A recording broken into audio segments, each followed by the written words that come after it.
Hello, my name is Garrett Snedeker, and my presentation is titled Free Improvisation. Who needs notes? Well, let me answer that question. I need notes. I really like notes. I do, I promise. I went to school to study the notes on this instrument, the piano, and it was really great. I had a great time.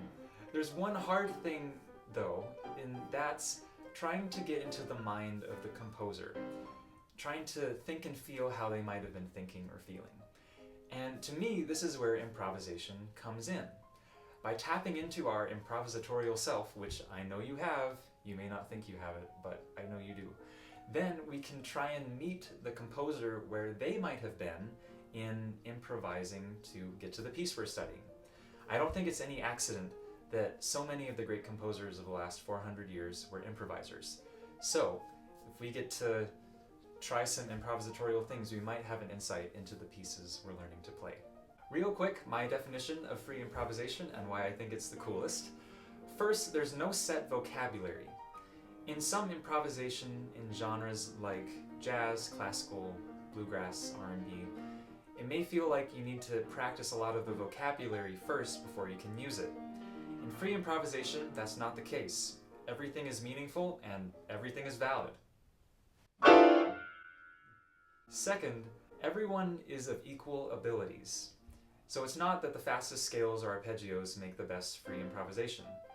All the experiences that you've lived up to this moment is your training to your free improvisation. Third, you're enough in your improvisation. This can be really important to remember, especially in a classical setting where sometimes it feels like you're not enough or there's just more and more you have to do to prove yourself. But in free improvisation, simply living is proving yourself because you're expressing yourself and your feelings. So, how to improvise? Well, get my hand out. Here we go. Let's jump in. The first step is to get away from the notes. The goal here is a mindset where we don't have to be worried about what notes we'll play and we can just explore our instrument at will. We're also trying to disorient ourselves from our instrument so that our previous training doesn't kick in. It might get weird and uncomfortable, but let's just roll with it. Let's try it out. Activity 1, close your eyes and cross your hands. Second exercise, play this way from the piano.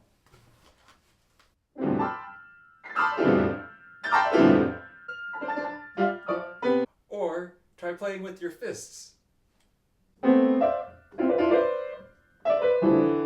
Again, weird, and you might feel like you're not making any music, but I dare you to record yourself, and you might be surprised what musical gestures you accidentally create.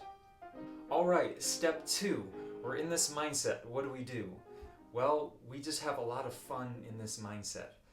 The idea is whatever feelings you may have, to see how best you can reflect them in the instrument that you're playing. First activity, if you have a phone, you can get it. I have this iPad here. Go to randomwordgenerator.com and you can get all these fun words. The idea is whatever word you read, think about that feeling and try and create it on the piano.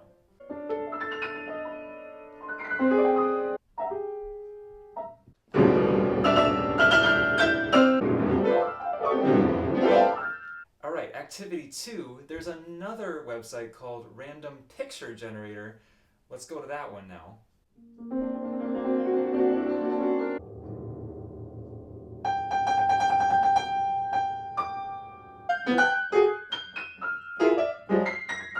Also, if you're having a hard time staying in the mindset of not worrying about which notes to play, try with the pictures and the words, just looking at the words and not looking down at your hands.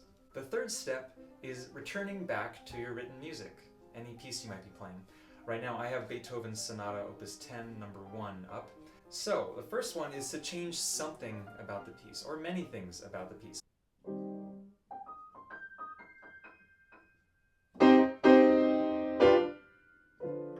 Alright, a second one, and this is kind of a bold activity here, is to try and play the music without the notes.